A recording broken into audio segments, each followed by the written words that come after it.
గోపన్న ఒక పాల వ్యాపారి. తన గురించి తెలియని వారంటూ ఊళ్ళో ఉండనే ఉండరు. ఎందుకంటే అతను చాలా మంచివాడు. తన మంచితనమే తనకు గుర్తింపు. గోపన్న తన ఆవుల్ని ఎంతో ప్రేమగా చూసుకుంటూ ఉంటాడు. రంగ గోపన్న దగ్గర పనిచేస్తూ ఉంటాడు. గోపన్న ఆవులను చూసుకోవడం ఇతని పని. గోపన్న అనుకోకుండా బంధువులు వచ్చారు. వారి కోసం పాలు కావాలి. చిన్న పాప ఉంది, పాప కోసం పాలు కావాలి. ఏమనుకోకుండా కొన్ని పాలు పంపించవా? చూడు గౌరమ్మ, ఇట్లా మధ్యాహ్నం వచ్చి నిన్ను ఇబ్బంది పెట్టినానని నన్ను తిట్టుకోమాకే. ఏం చేస్తావు? బాబుగారు ఆర్డర్ ఇస్తారు పాలు తీసుకురమ్మని. తప్పలేదు, నువ్వు కూడా ఇంత మంచిదానివి. పాలు ఇవ్వమనగానే నేను చక్కగా పాలు ఇచ్చేస్తావు. చూడండమ్మా, ఇలా ఎప్పుడు పడితే అప్పుడు పాలు అడగమాకండి. మా గౌరమ్మకు చాలా ఇబ్బందిగా అవుతుంది. ఉదయం సాయంత్రం పూటల్లో మేము పాలు పెడతాం. సరే రంగా, ఇంకోసారి ఇలా చెయ్యనులే. తప్పైపోయింది లేరా బాబు. నీ గౌరమ్మ అంటే నీకు ఎంత ఇష్టమో మాకు అందరికీ తెలుసు. మీ గౌరమ్మని ఇంకోసారి ఇబ్బంది పెట్టనులే. ముందు రోజే చెప్పేస్తా పాలు ఎక్కువ అవసరమైతే. సరే ఇదిగోండమ్మా, తీసుకోండి. సరే, నేను ఇలా అన్నానని మా గోపన్న తనమాకండి, మళ్ళీ నా మీద కోపం చేస్తారు. దినేష్ వేరే గ్రామం నుండి వలస వచ్చి గోపన్న ఊళ్ళో పాల వ్యాపారం మొదలు పెడతాడు. చూడండి, నేను కొత్తగా పాల వ్యాపారం పెట్టాను. మిగతా వాళ్ళు ఎంతకైతే పోస్తున్నారో దానికన్నా ₹1 తక్కువ కానీ పాలు పోస్తాను, తీసుకోండి అమ్మా. నీకు వెళ్తున్నాడే రంగడు, తనే నాకు రోజు పాలు పోసేది. అయినా మేము గోపన్న దగ్గర చాలా సంవత్సరాలుగా పాలు తీసుకుంటున్నాం. మీరు తప్పుగా అనుకోకండి. మీరు ఇంకెక్కడైనా అడగండి పాలు తీసుకోమని. ఎప్పుడైనా అవసరం పడితే మీ దగ్గర తీసుకుంటాం. చూడండి అమ్మా, మా దగ్గర చిక్కని పాలు, నెయ్యి, ఇక్కడ పెరుగు ఇవన్నీ ఉన్నాయి. మీకు ఎన్ని లీటర్లు కావాలంటే అన్ని లీటర్లు పోస్తాను, తీసుకుంటారా? అలా ఊరంతా తిరుగుతూ అందరికీ తన పాల వ్యాపారం గురించి చెప్తారు. కానీ ఏ ఒక్కరు కూడా పెద్దగా ఇంట్రెస్ట్ చూపించకపోవడంతో దిగాలు పడిపోతాడు. నమస్కారం అండి గోపన్న గారు, నేను మీ గురించి చాలా విన్నాను. మీరు కూడా పాల వ్యాపారం చేస్తారంట కదా. నేను కొత్తగా పాల వ్యాపారం స్టార్ట్ చేశాను. ఊళ్ళో వాళ్ళని అడిగితే అందరూ మీ దగ్గర పాలు పోయించుకుంటున్నా అని చెప్పారు. మీరు వ్యాపారం స్టార్ట్ చేసి కొద్ది రోజులు అవుతుంది కదా, అందుకే మీకు ఎలా అనిపిస్తుంది. పోను పోను మీ దగ్గర కూడా గ్రాహకులు వస్తారు. మొదట్లో ఇలాగే ఉంటుంది, ఎవరు కూడా అంత తొందరగా నమ్మరు కదండి. మీరు మంచిగా పాలు పోయండి, అందరూ మీ దగ్గరికి వచ్చి తీసుకుంటారు. మీ వ్యాపారం బాగా పెరగాలని ఆ దేవుని నేను ప్రార్థిస్తాను. ఉంటానండి. రండి బాబు రండి, చికెన్ మీగడ పాలు 1 లీటర్ ధరకే 2 లీటర్ల పాలు ఇస్తున్నాము. ఈ ఆఫర్ కొద్ది రోజులు మాత్రమే, రండి త్వరపడండి అని ఎంతలా అరుస్తున్నా కానీ అరాకొర జనం మాత్రమే వస్తూ ఉంటారు. ఏం బాబు, పాలు కావాలా? వద్దంకు, మొన్న పాలు తీసుకెళ్ళడానికి మా అమ్మ నన్ను తిట్టింది, తిట్టకుండా తిట్టింది. నాతో పాటు మిమ్మల్ని కూడా కలిపి తిట్టింది. ఎవరా నీకు పాలు అమ్మింది అని.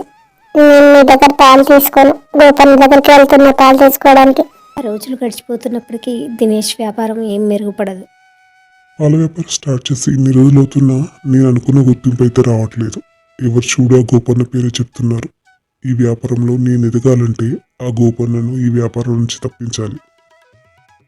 గోపన్నను నా దారి నుంచి తప్పించాలంటే గోపన్న ఆవును నా దగ్గరికి తీసుకెళ్ళిపోతే ఇక అందరూ నా దగ్గరికి వస్తారు. గోపన్నకు పాలిచ్చే ఆవు ఉండదు. ఈ ఐడియా అయితే చాలా బాగుంది. ఆవుని నా వెంట తీసుకెళ్ళిపోతాను. గోపన్న ఎంత వెతికినా దొరకదు. వెంటనే ఆవును తీసుకొని వెళ్ళిపోతాడు. ఏమండి, నేను పాలు తీసుకుందామని పెరట్లోకి వెళ్తే గౌరీ లేదండి. అంతా చూశాను, చుట్టుపక్కల ఎక్కడ కూడా నాకు గౌరీ కనిపించలేదండి. రంగా ఊరికి వెళ్ళాడు కదా. రంగా లేకుండా గౌరిని ఎవరు తీసుకెళ్తారు? దొడ్లో కట్టేసినావు, ఏమీ ఇట్టండి. రాధా, నువ్వు గౌరీ కనిపించట్లేదని ఏం బాధపడకు. నేను దాన్ని ఎలాగైనా వెతికి తీసుకొని వస్తాను. రంగడు సెలవు మీద తన ఊరికి వెళ్తాడు. ఊరికి వెళ్ళి తిరిగి వచ్చిన రంగనితో గోపన్న ఇలా అంటాడు. చూడు రంగా, గౌరీ కనిపించట్లేదు, ఒకసారి ఊరంతా చూసిరా. సరే అన్న, నేను చూసొస్తా అన్న. ఊరంతా వెతికొచ్చాను, గౌరమ్మ ఎక్కడ కనిపించలేదు. అయినా తన దూడను వదిలేసి గౌరమ్మ ఎక్కడికి పోదు కదన్నా. ఊర్లో అందరికీ తెలిసిపోతుంది గౌరీ కనిపించలేదని. గోపన్నను రాధమ్మను పరామర్శిస్తూ ఉంటారు ఊళ్ళో వాళ్ళందరూ. గోపన్న, మీ ఆవు పోయిందని తెలిసింది. ఏం బాధపడకండి, అది తిరిగి వస్తుందిలేండి. గౌరీ మిమ్మల్ని వదిలేసి ఎక్కడికి వెళ్ళదు. రాధా, గౌరవ పోయిందంటగా తెలిసింది. ఎవరైనా గిట్టని వాళ్ళు చేశారేమో. మీ వ్యాపారం బాగా సాగుతుంది కదా, ఎవరైనా కళ్ళమట్టతో గౌరీని తీసుకెళ్లారేమో. రాధా, మీ గౌరీ పోయిందని తెలిసింది. ఏం బాధపడకు, గౌరీ ఈరోజు కాకపోతే రేపైనా దొరుకుతుంది. గోపన్న రంగడు ఇద్దరు కలిసి వెతుకుతున్నారుగా, త్వరలో ఊళ్ళో వాళ్ళందరూ మన వ్యాపారం బాగా సాగుతుందని అంటున్నారు కదా, అలా మీ మీద ఎవరైనా గిట్టని వారు మన ఆవుని తీసుకుని వెళ్ళి ఉంటారా? చూడు రాధా, నువ్వు అనుమాన పడుతున్నట్టు మనకు వ్యాపారంలో శత్రువులు ఎవరు లేరు. అయినా నా గురించి నీకు తెలుసు కదా, నేను ఎవరితోనూ గొడవ పెట్టుకోనని. ఏమోనండి, మీరేంటి చెప్పినా నా మనసు ఒప్పుకోవట్లేదు. గౌరమ్మ తన బిడ్డను వదిలేసి ఇన్ని రోజులు వెళ్ళిందంటే నాకే నమ్మబుద్ధి అవ్వట్లేదు. పాలిచ్చి తల్లి అలా తన బిడ్డను వదిలేసి ఎలా వెళ్తుందండి? చూడు రాధా, నువ్వు ఎక్కువగా ఆలోచించి నీ ఆరోగ్యం పాడు చేసుకోకు. గౌరమ్మ ఎలాగైనా తిరిగి ఇంటికి వచ్చేస్తుంది. నాకు అర్థమవుతుందిలే, గౌరమ్మని చూడకుండా నువ్వు ఒక్కరోజు కూడా ఉండలేవు. వాళ్ళు తాగే దూడ కోసం మనం ఏదో ఒకటి చేయాలండి, లేదంటే దూడ బ్రతకడం కష్టం. గోపన్న కూడా గౌరిని వెతకడానికి ఊర్లోకి వెళ్తాడు. ఊరంతా తిరిగి చూస్తాడు, కానీ గౌరీ ఎక్కడా కనిపించదు. చీకటి పడే వరకు తిరిగి ఇంటికి చేరుకుంటాడు, కానీ తనకు నిద్ర పట్టదు. రాధమ్మ కూడా నిద్రపోకుండా గౌరి గురించి ఆలోచిస్తూ ఉంటుంది. చూడు రాధా, ఈరోజు ఎలాగైనా నేను గౌరిని తీసుకొని ఇంటికి వస్తాను. ఊళ్ళోకి వెళ్ళి దూడనిచ్చేస్తున్నామని అందరికి ప్రచారం చేసి చెప్పు. సరే అన్న, ఇక నువ్వు చెప్పినట్టే చేస్తాను. ఇక చేయడానికి కూడా ఏముంది, గౌరమ్మ ఎక్కడికి వెళ్ళిపోయిందో ఏంటో. నువ్వు చెప్పినట్టే ఊళ్ళో ప్రచారం చేసి వస్తా. అందరూ వినండి, మంచి అవకాశం, త్వరపడండి. ఎవరికైనా పాలిచ్చే ఆవు ఉండి దూడ కావాలనుకుంటే ఆవును తీసుకొని రండి, దూడనిచ్చేస్తాను. త్వరపడండి. దూడుంటే ఆవు పాలు ఎక్కువగా ఇస్తుంది. ఎవరికైనా దూడ అవసరం ఉంటే నా దగ్గరికి ఆవును తీసుకొని రండి, దూడని తీసుకొని వెళ్ళండి. పాలు తాగే దూడ కాబట్టి పాలు ఇచ్చే ఆవుకు మాత్రమే దూడనిస్తాను. ఆవును తీసుకొచ్చి దూడని తీసుకెళ్ళండి, ఫ్రీగా ఇస్తున్నాను. ఏం బాబు, దూడని చేస్తున్నావా? నీ ఆవుకేమైంది, చనిపోయిందా ఏంటి? అయ్యో, అలాంటిది ఏం లేదండి. నా ఆవు చనిపోలేదు, కనిపించకుండా పోయింది. ఎంత వెతికినా దొరకలేదు. అందుకోసమని దూడనిచ్చేస్తున్నా.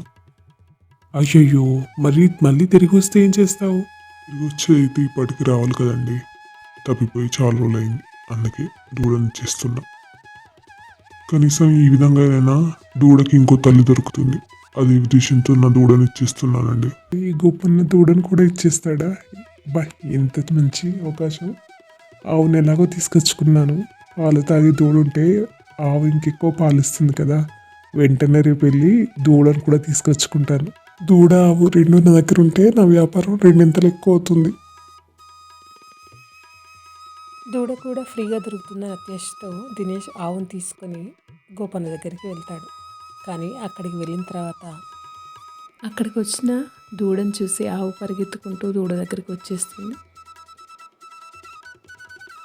దూడను చూసి ఆవు పరిగెత్తుకు రావడం చూసి దినేష్ కంగారు పడిపోతాడు. గోపన్న మాత్రం సంతోషపడతాడు. చాలా రోజుల తర్వాత తల్లి తన దూడను దగ్గరగా తీసుకుంటుంది. దినేష్కు కంగారుతో చెవులు పట్టేస్తూ ఉంటాయి. ఇది నా గౌరమ్మ, తన బిడ్డను చూడకుండా ఉండలేదు. అటువంటిది ఇన్ని రోజులైనా నా గౌరమ్మ ఇంటికి తిరిగి రాకపోవడంతో నాకు అప్పుడే అనుమానం వచ్చింది. అందుకనే దూడనిస్తానని ప్రచారం చేశాను. మీరెందుకు ఇలా చేశారు దినేష్? నన్ను క్షమించండి గోపన్న గారు, గ్రాహకులందరూ మీ దగ్గరికి రావడంతో ఇలా చేశాను. ఇంకోసారి ఇలా చేయను, తప్పైంది. చాలా రోజుల తర్వాత తన గౌరమ్మను చూసిన గోపన్న సంతోషంతో తన ఆవుని దూడని కౌగిలించుకుంటాడు. ఎంతో తెలివిగా ఆలోచించి దూడనిచ్చేస్తానని ప్రచారం చేసి తన ఆవుని తన దగ్గరికి రప్పించుకున్నాడు. మీరేమంటారు?